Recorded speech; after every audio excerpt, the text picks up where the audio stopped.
Hello, DGL community. Welcome back for another episode of our September series, Bloody Bloodlines When Family is Foe. We are examining some very real life situations as we journey through this pretty sensitive topic. When we begin to recognize, I would like to say, enemy type behavior from family. Yeah, that's real talk, that's real stuff. So, in this week's episode, we will examine Tamar. Tamar was assaulted and then she was also avenged. We're going to delve into 2 Samuel chapter 13. I invite you to join me right over there as we continue the series, Bloody Bloodlines When Family is Foe.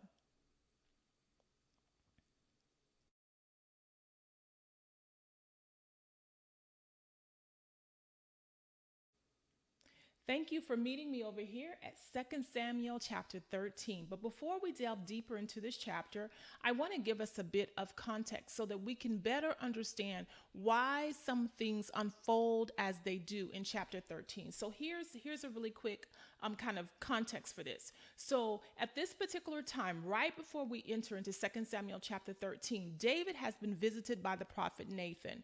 And Nathan has let David know that God is going to visit his sins with upon the children, the people who are in his household. What sins? Well, we may remember that David plotted against his own soldier Uriah. So catch that word. David plotted against Uriah. He stewed and he stirred and he was in just this desperation, almost obsessive state of being as it relates to Uriah's wife Bathsheba. He just had to have Bathsheba. It was in his heart to have Bathsheba, and he was willing to do whatever was necessary to have Bathsheba, even though he knew that Bathsheba was married to one of his own leading soldiers, Uriah. He was willing to do what he had to do, even up to the point of murder. So he had Uriah put on the front lines so that Uriah could be killed so that he could cover his sins. He had already slept with Bathsheba, Uriah's wife.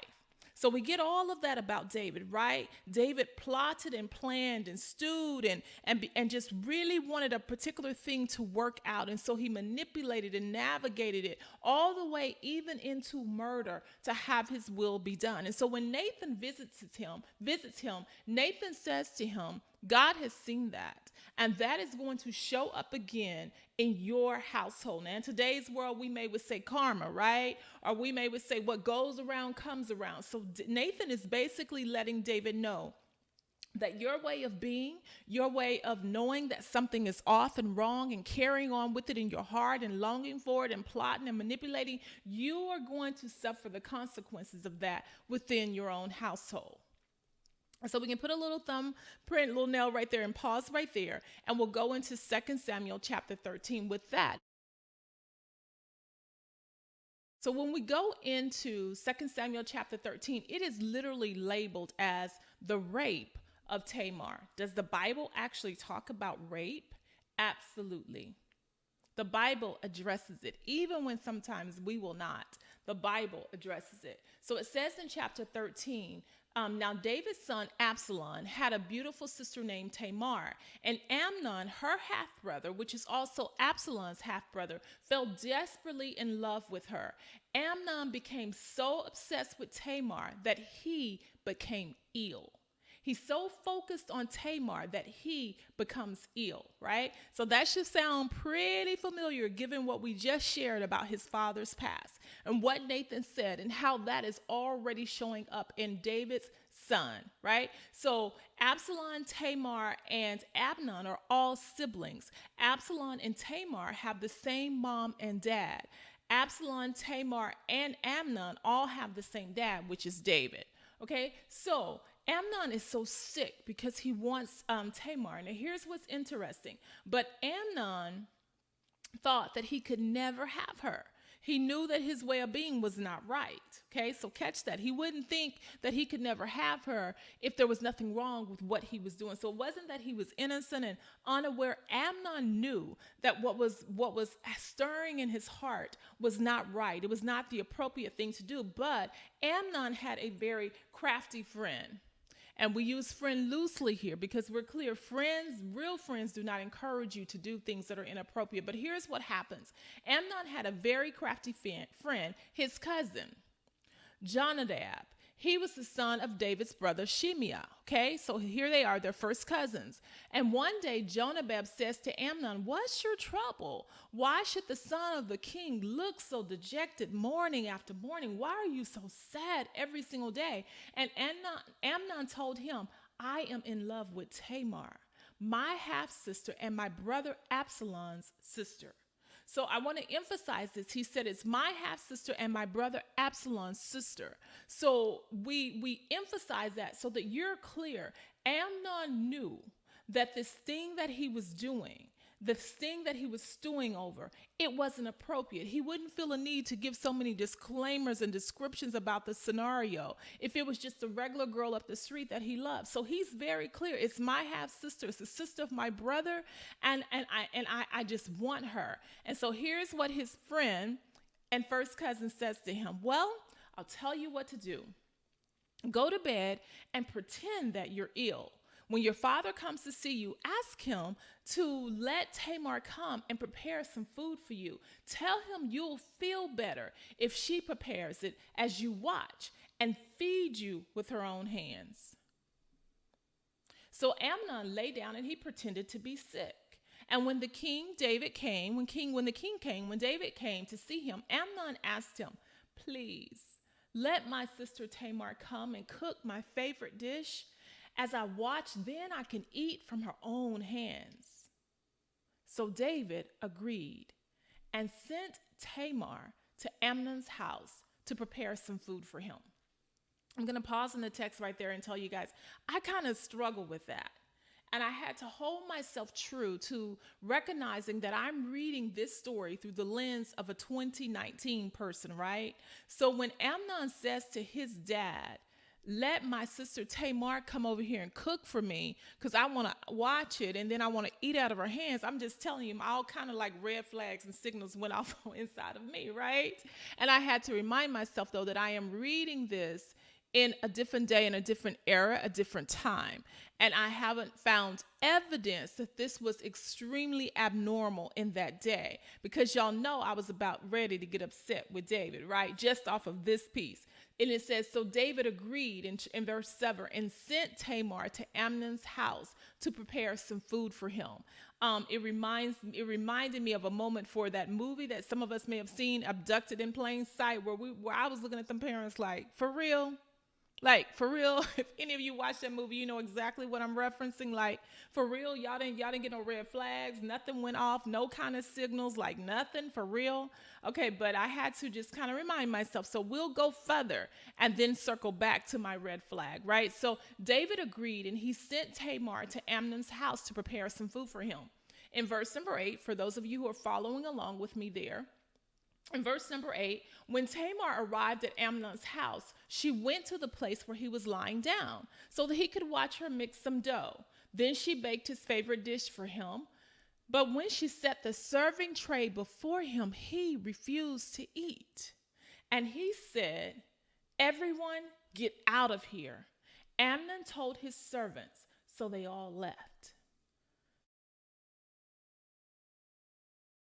Then he said to Tamar, "Now bring the food into my bedroom and feed it to me in here."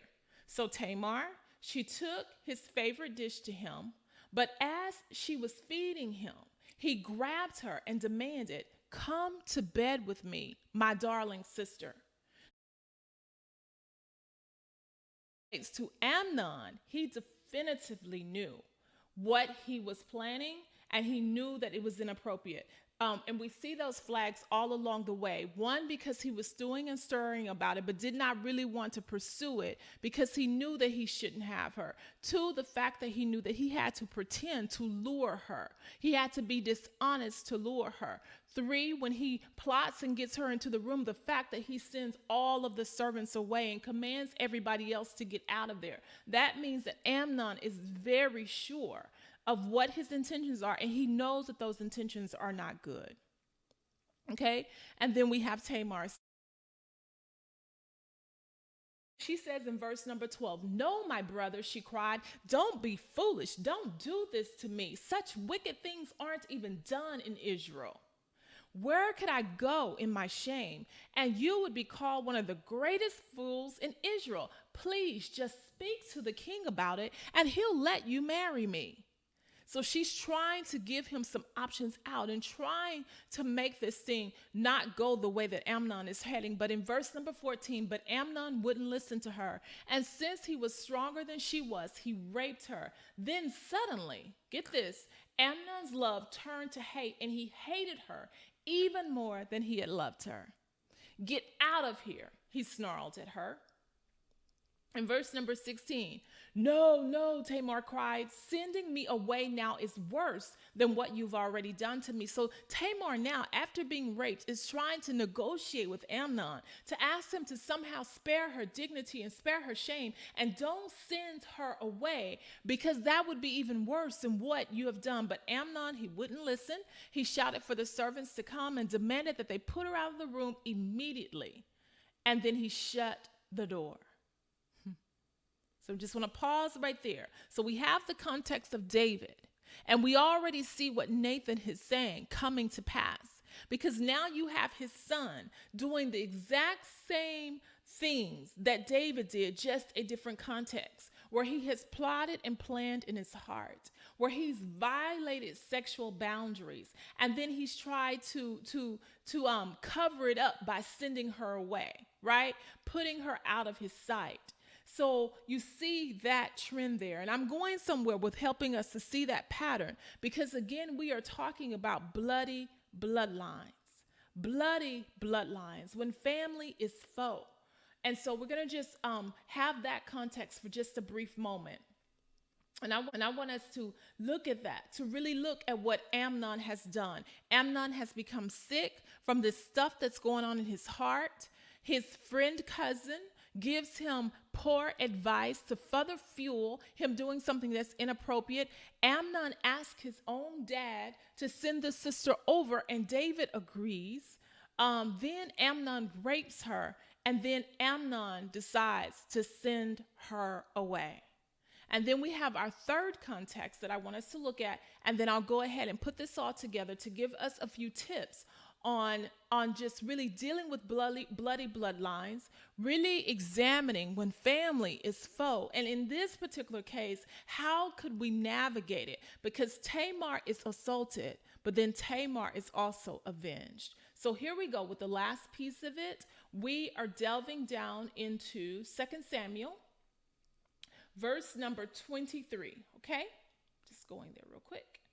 This is Absalom's revenge on Amnon. So if you remember in the beginning, I said that Absalom and Tamar have the same mom and same dad. So they are full-blooded sisters and brother siblings. And then Absalom, Amnon, and Tamar have the same father. Okay? So when Tamar comes out of Amnon's home, she has ripped her clothing and put ashes on her head. And that is a way of indicating that I'm sad, that I'm grieving. She tore her beautiful robe and all of those things. This is customary in those days when you are like grieving, when you are in a very bad, low space. And so get this, I want you to hear this. And she put her face in her hands and she went away crying. When her brother Absalom saw her, he asked, "Is it true that Amnon has been with you?" Is it true that Amnon has been with you? So he sees his sister. She's crying. Absalom does not inquire about whether the servants have been with her, whether some stranger roadside has been with her, whether some other ruler from somewhere else has been with her, or for that matter, a different brother or cousin has been with her. David had many sons, many servants, but Absalom, when he spoke to his sister Tamar and saw her in this violated state, he specifically questioned if Amnon had been with her. Now, perhaps word had got to Absalom that his sister had been at Amnon's house. Perhaps word had got to Absalom from the servants that she had been put out, that she'd left crying. I'm not particularly sure of those details because we're not there. But what I am sure of is Absalom clearly identifies Amnon as the potential culprit in a situation that has his sister crying. Now, why would he do that? I want to circle back a little bit, even to when Amnon asked David to allow Tamar to come. Okay, we're going to have both of those pieces right there. And when Tamar leaves crying, Absalom wants to verify that Amnon is the one that she has been with. I want us to catch that because we're going to end up tying something together there when we have our tips on how to deal with these types of situations. So Absalom says to Tamar, that's true. Just hold for a moment. Keep quiet for a moment since he's your brother, but don't you worry about it. So Tamar lived as a desolate woman in her brother Absalom's house. 2 years later, Absalom is stewing in his heart for 2 years. Does that sound familiar? Absalom is stewing in his heart. He's pondering in his heart. He's thinking about it in his heart. For 2 whole years, he has not forgotten. He has plotted. Absalom then determines to have a feast and to invite all of his brothers and his dad over. Now, King David says, I don't want you to have the expenses of hosting the king at your place. Even though I'm your father, there are certain things that are expected because I'm the king, and I don't want you to have those expenses, so I won't come. Catch this. But Absalom said, do I have your permission for Amnon to come? King David, do I have your permission for Amnon to come? Rewind. Amnon said, King David, do I have your permission for Tamar to come? Nathan had already told David, the sins of your children, the sins of you will be revisited with your children. The things that you have done here, they're going to show up again with your children. And here we find that when each of his sons in these 2 scenarios are plotting and planning, which is of the same spirit as their father, he is even more so layered in their plots because the people come to them via his permission. Amnon, King David, can Tamar come? King David says yes. Absalom, can Amnon come? King David says yes.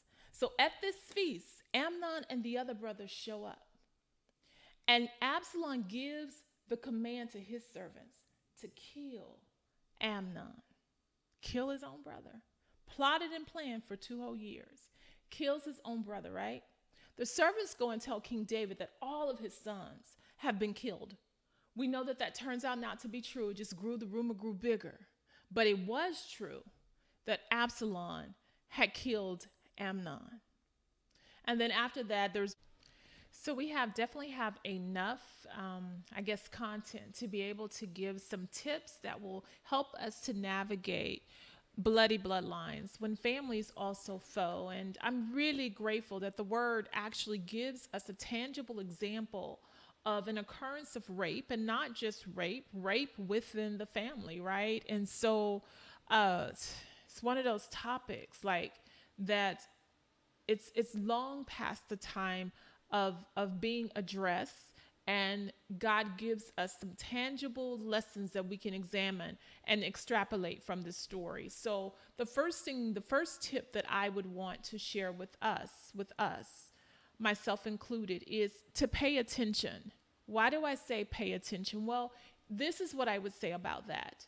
David had already been clearly warned by Nathan that the sins of his blood would be revisited among his children, that it would raise up within his own household, and that it would work against him. So David is not clueless of who he is. David is not clueless about what tendencies, what sins have run through his very own blood.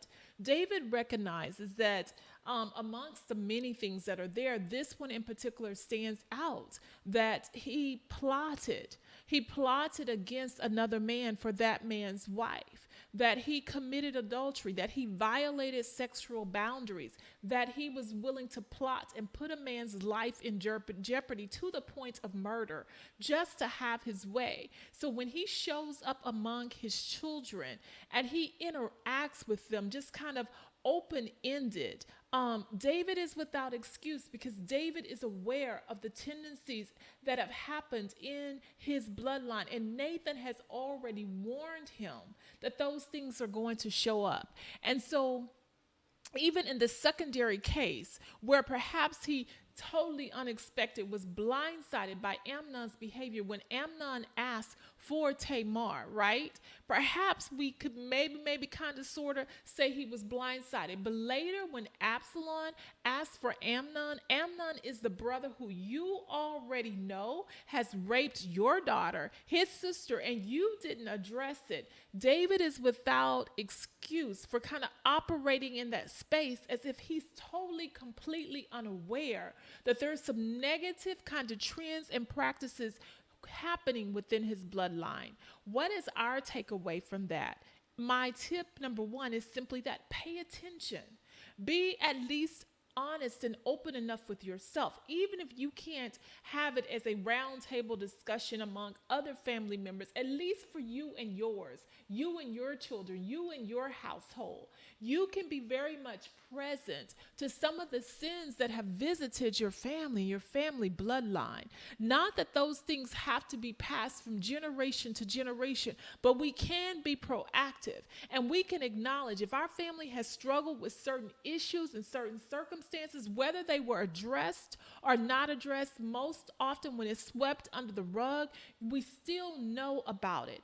We can choose not to pretend as if it does not exist and to operate and then allow innocent people like Tamar to be put in harm's way because we've opted to look the other way and pretend that certain negative tendencies that we already have some inkling about does not exist. I think about when Absalom said, "Is it true that you have been with Amnon?" In my mind, I think a person does not just automatically hone in on a specific person with no clues and hints along the way that that person is capable of that. Amnon plots, rapes his own sister, and then puts the sister out, right? He recognizes that that sister is able to go and tell other people. He recognizes that the king is his father who could have brought judgment to him, but moreover that the king is even her father and perhaps would protect her. Like Amnon gets those nuances that she has brothers and all of that. And Amnon does what he does anyway, right? So I find it difficult to believe then that long before Amnon was in a place where he was willing to do all of that, that he had not demonstrated perhaps some smaller tendencies prior to this point that would have, one, given David clues about the danger of sending his daughter over there, but number two, definitely had her brother just be very specific and sure that I know who you've been with and I know who has violated you. We have to choose to pay attention, to not pretend that we don't see different hints or clues about how a person may behave. And then in ignoring it, put our own people in harm's way, even within our family. Like even in this, I'll give another example right here under pay attention. The fact that The fact that his first cousin, his quote unquote friend, was his first cousin who plotted and encouraged him to do something so out of line and out of order, something where he knew this is not good for you nor for your sister, but I'm going to encourage you to do it. Pay attention. Are we allowing our family members to engage with other family members simply because they're family? And the types of behaviors, the types of words that are used, the ways of being that are demonstrated by that family member, we would find their company to be totally unacceptable, but that they're family. Having the title of family should not whitewash our expectations. If there are people, even in your family, who demonstrate characteristics that you know that if this person was just somebody that perhaps my child met at school, this person was somebody that I just come across at work, and they were doing certain types of things, I wouldn't even be engaged, involved, looped into any kind of scenario, wouldn't get in a car, wouldn't be caught at a particular place with them because it feels like it's bad news. We have to pay attention when those same signals, when those same red flags are happening in our family. Because it was his first cousin that encouraged Amnon to do this thing against his own sister. We're talking about bloody bloodlines, y'all, when family can also be foe. And there's no tiptoeing around that. So I'm saying that with love. Tip number 2, I would say create safe spaces. Create safe spaces for people to really speak up and to tell. Now, where do I get that in this text? Tamar obviously felt some sense of safe haven in telling her brother Absalom. And then the Bible even says that Absalom took her into his own home. Now, although she was desolate and sad there, it was a safe space. What makes it a safe space? Obviously, Absalom believed her. He didn't chastise the victim. He didn't scrutinize the victim. He didn't interrogate the victim to somehow figure out, now, what did, he believed her. And I'm not saying that loosely, recognizing that we live in a world, yes, where on both sides, men and women can make false accusations. So we're going to give ourselves just that bit of disclaimer. We understand that. And I'm not talking about in those anomaly kind of on the outskirts situations. I'm talking about in general. It's not the majority of people who go around making allegations falsely about boundaries being crossed, especially when it's done sexually, and especially when it's talked about within the family. People don't even want to be in those uncomfortable conversations and discussions. So in this case, when his sister tells him, Absalom believes her. And then he allows her to come and take comfort in his home. He allows her to feel safe being around him and her not so good space. Tip number 2, create safe spaces. Like if something really was happening in your family, have you carried yourself in such a way that a victim would know they could tell you? Have you handled secrets in such a way that a victim would know confidentiality is good with you? Have you came in with so much love and connection that they know I can tell her, and there's no judgment there. There's connection and there's care. Like we have to create safe spaces. We may not be able to go back through our history and our family's lineage and undo all things that have happened and different things that have been swept under rugs for years. We may not be able to do that, but we can say moving forward, I'm the safe space. Whatever that violation is, in this particular story, it's rape, but whatever that violation is, I want to carry myself amongst my family as a person that people can confide in, that people can trust, a person that when people are going through, they can count on me. We can choose to create safe spaces. And we cannot often control the entire vibe of an entire family, but we can work on ourselves. Now, in the title, I said that Tamar was assaulted and she was avenged. Now, I'm not trying to in any ways condone murder. Absalom definitively murdered his brother, and I am not in any ways trying to condone murder. I do acknowledge that it was a different day and time. And perhaps then what happened there in that scenario with Absalom is much, much, much, much different than what would happen today. We don't condone murder. But I do acknowledge the fact that Absalom was trying to ensure that this scenario right here is addressed. King David had already overlooked it. King David had already allowed his daughter to be raped by his son and had done nothing. And Absalom had stewed about it in his heart for at least 2 years. And he went after his brother. Yeah, he murdered him. And again, I am not endorsing that. But for us, then the takeaway perhaps is this. Like to consider what would have happened if David would have addressed it appropriately. What would have happened if David just would have stepped up and addressed it, even though it was between family members? What if David had opted not to just be quiet and look the other way?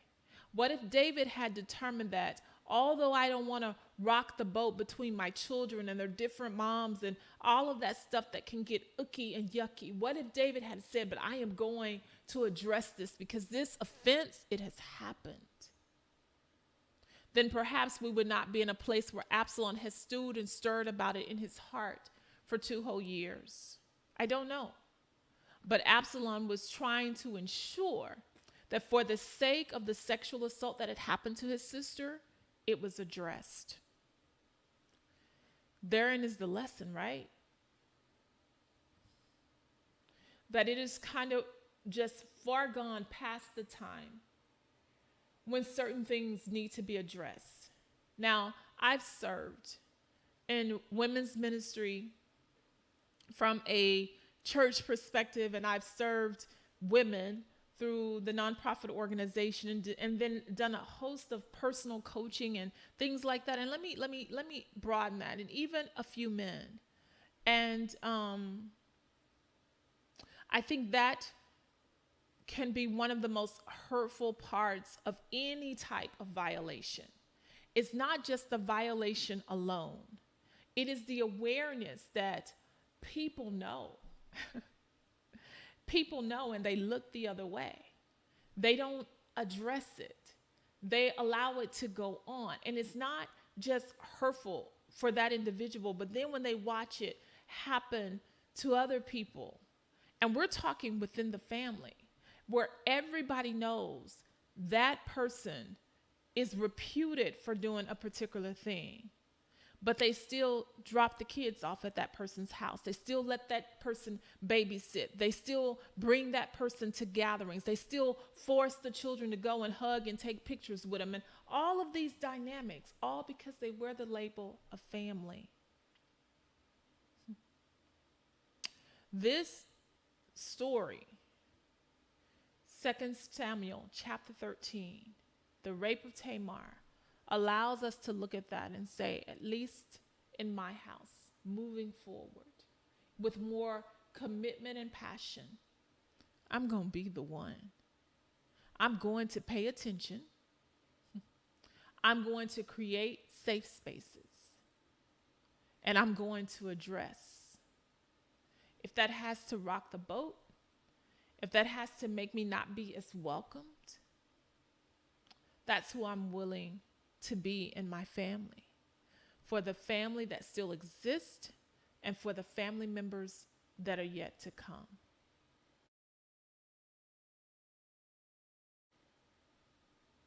So all of this comes full circle back to what Nathan had told David way back at the beginning of the story. He said it's going to show up in your bloodline. The consequences of your sins will show up in your bloodline, David. And you see, I can only imagine perhaps what David struggled with at night later when he realizes that for both of these brothers to commit what they did, one, they were replicating his behaviors, and two, they secured permission from him to engage with their victims. Both did. We want to nip stuff in the head. Because see, had David dealt with his stuff and got it right, then perhaps it would not have shown up in the bloodline. If David had dealt with the things that were in his bloodline after they showed up, perhaps it would not have had the consequences that it went on to have. Don't know. But I know for our bloodlines, we can have different.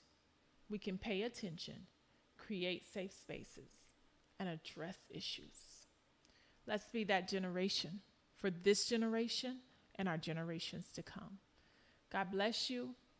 I honor the greatness in you. Sincerely, I talk about this stuff because there's greatness in you.